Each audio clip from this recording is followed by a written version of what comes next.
This is the Tomaso P72, a car that looks like it just drove off a movie set from the 60s. And somehow, it's brand new. Hand-built in 2025, in a world full of EVs, screens, and software updates, this thing rolls in like it time traveled. And it actually works. But how did we get here? Why does this car even exist? Who's it really for? And is it actually worth $1.8 million?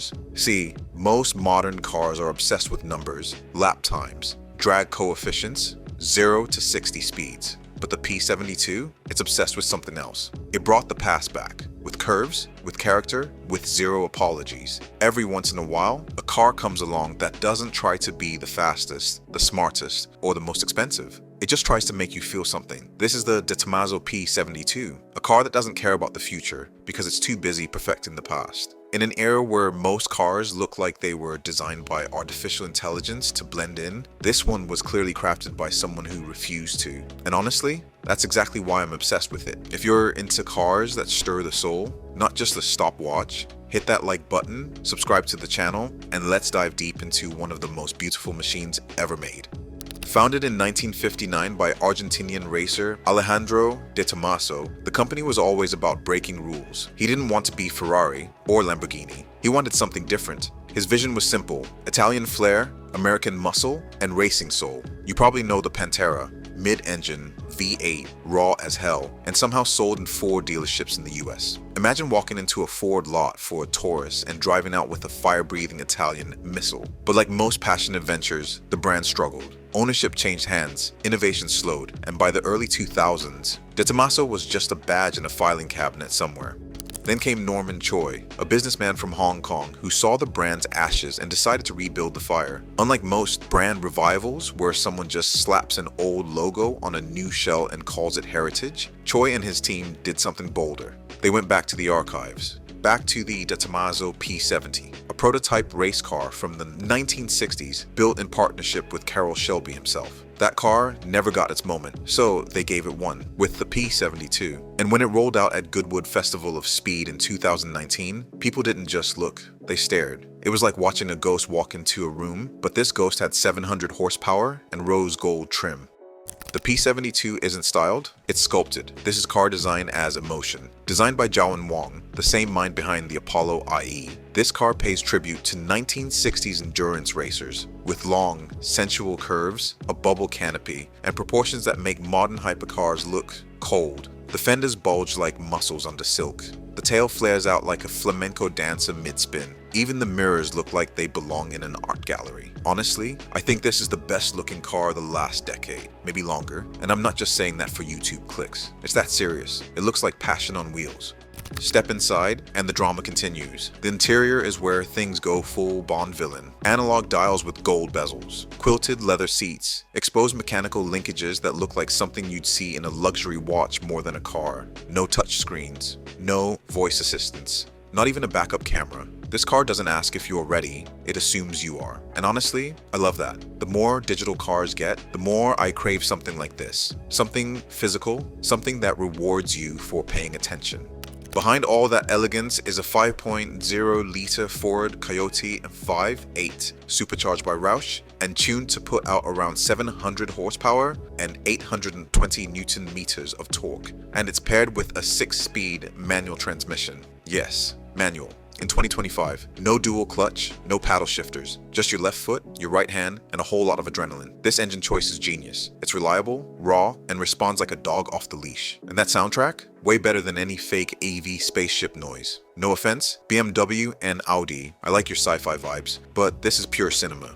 Now let's talk about the stuff that separates a piece of art from an actual driver's car. Because the P72 isn't just about looking pretty in a showroom, it's built to move, hard. At its core is a full carbon fiber monocoque chassis. That means the entire structure is one continuous carbon tub, incredibly light and incredibly rigid. Think F1 tech, but dressed in a tuxedo. This chassis was developed in partnership with HWA AG, the same engineering legends behind Mercedes-Benz's DTM dominance. dominance. So we're not talking about some design house outsourcing carbon to look cool. This is the real deal. Then you've got a pushrod suspension setup, which, if you're not a track nerd, just know it's what they use in race cars. It keeps the center of gravity low, improves cornering dynamics, and basically gives the P72 ballet dancer balance with MMA fighter strength. It even comes with manually adjustable dampers, not some app on your phone, not a digital drive mode switch. Actual physical adjustability for those of us who still enjoy the satisfaction of turning a wrench. Honestly,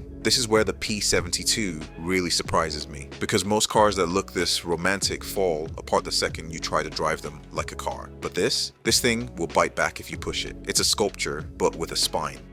Only 72 units of the Tomaso P72 will ever exist. That's it. No special editions, no lightweight track versions, no P72.5 GT-XXR badges down the road. Each one is custom built, every detail, the materials, the stitching, the finish, tailored to the owner's specifications. Think of it like commissioning a bespoke watch, but instead of telling time, it resets it. And yeah, the price? $1.8 million, which is a lot. Let's not pretend otherwise. That's mortgage on a mansion money.